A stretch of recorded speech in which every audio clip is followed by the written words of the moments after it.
Oh, yeah, just last week I was talking to Mary Vanderheiden, our head athletic trainer, that we're coming up on a year, and it's just been a lot of ups and downs this past year, but honestly, it's gone by pretty fast considering, it's about a week from Saturday, I believe.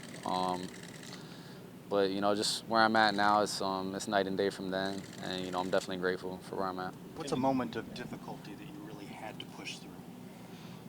Man, I mean, just not being out there with the guys, struggling, being triumphant with the guys. That's tough, not being there, going through wins and losses with them. Like I'm there, but it's hard to have the same effect if you're not, suiting up on the field, going through that struggle with those guys. So, I think that's been a struggle. But man, I've been enjoying this year. My whole body feels pretty good. Not taking a beating for, the better part of a year now. So, it's been good. Just learning from the coaches and just getting a different perspective. Building off of that, can you describe how far you've come physically and emotionally over the last year to get where you are right now? Yeah, like I said, it's night and day from, November 23rd of a year ago. I woke up on the 24th with, metal rods in my leg. So it's definitely night and day. Been in the hands of great athletic trainers, great surgeons, and great coaches. It's a great support system. It's been the best. So I still have a long ways to go, but, I'm definitely not taking for granted where I'm at. Where are you right now in your rehab? Or is there a timeline, or how far have you come and how far do you have to go? It's not necessarily a timeline right now. It's just kind of day to day. But I'm busting my butt, while the guys are at practice in the weight room with David Young, one of our strength coaches. He pushes me, Bam, and Alec Holler. We're all knee guys right now, and it's kind of cool just to have guys to lean on while we're both struggling. I mean, all three of us are struggling, trying to get back right. So, but I mean, we're all pushing weight. We're all just trying to better ourselves. What is the next goal in your rehab that you're trying to reach? And get this brace off.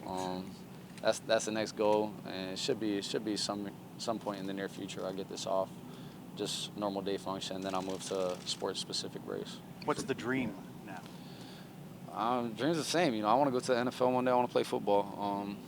And then I want to coach after that. That's been my dream since I've been in high school. So none of that's changed. That's still the goal. How much has this year, being sort of a de facto coach, changed your perspective a little bit on what it means to be a coach down the line? They put in a lot of hours. I mean, just as a player, as a quarterback, you put in a lot of hours, but you don't get a lot of time with your family, which is hard. I mean, us as players, we're the coaches. We're an extension of their family, so just the sacrifice that they make, but that's something I'm willing to do. Has it made you want it more now that you've seen it sort of up close? I think so. I mean, football's a beautiful game when it's done right. Honestly, I feel like it's a form of art when all 11 pieces are moving in the right way. And I've been around some great coaches, from Coach Frost to Coach Hype to Coach Levy. I mean, they're as good as it gets. So, if I could emulate those guys when my time comes, it'd be pretty cool. It's too soon to know if you're going to be ready for next year. Oh, yeah, it's too soon.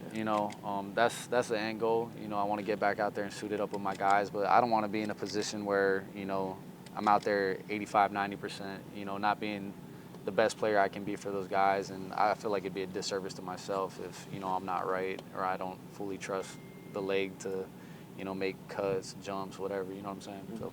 With what's happened this year with the 3 losses, has that motivated you even more, would you say?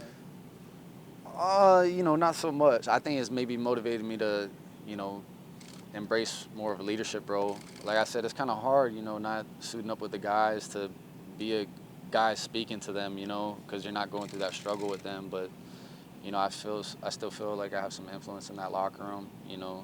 We've had 3 losses, a total 7 points. So, I mean, that's not much. I mean, we're right there in a lot of those games. And, I know there's a lot of talk on Twitter or whatever of us not being the same team, but we're still a pretty good football team, I feel like. I mean, we're not far off. You've obviously been an advisor to Dylan. What are you telling him? I mean, obviously, he had a couple picks in the Tulsa game. What do you say to him to sort of keep him focused? I tell him every time he steps on there, just be who you are, the best player on the field. And most times he steps on the field, he's been the best player on the field. So, always tell him the most important play is the next play, and that's something I've always tried to harp on. Whether you throw a 70-yard touchdown or a 70-yard pick six, you got to move on and just keep working. And a lot of times he's the first guy in here and the last guy out. So his work ethics is what's going to keep elevating him, and he's going to be a great player for us. What's your general opinion on just Dylan's freshman season? I think he's been good. I think he's been. I mean, I'm pretty sure statistically he's the best guy in the country as a freshman right now. So I know there's some naysayers about him, but he's going to be a really, really good football player, probably a great football player for this program. Probably beat a lot of my records, maybe all of them. I think when it's all said and done, he'll be one of the greats here. Like, is You there a balance- moment in your mind where you maybe think about the moment you'll put a uniform back on again?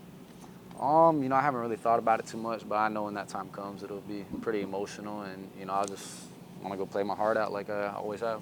Do you see a lot of similarities between your freshman year and DG's freshman year? Man, he's been a lot better than I was, that's for sure. I think he's been better equipped, coming in here in the spring, having that under his belt and being able to roll. I think he has, a good supporting cast. But, I mean, the way he's just grown from spring ball to now, he's close to being a seasoned vet, I feel like, and he's only going to keep getting better. He's only going to keep getting bigger, faster, stronger. So at this point, I say he's further along than I was at that point. When How he's does he had a handle low, the when he's had a pressure? low, what have you said to him? I ain't got to say much to him. He's been playing varsity football since his freshman year of high school, so I feel like this is nothing new for him. He's kind of been thrust into that limelight at an early age, so he's got a good head on his shoulders. He's got a quick memory bank in his mind, so he moves on quick.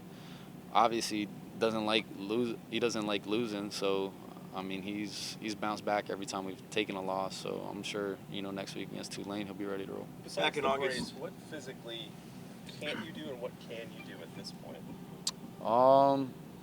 I can't run yet, I can't jump yet, so but in the near future that'll probably be something that will be progressed in physical therapy. So it's getting close to that point, and then I think I'll start stacking blocks, and it'll start be like a little avalanche effect where I just keep getting better.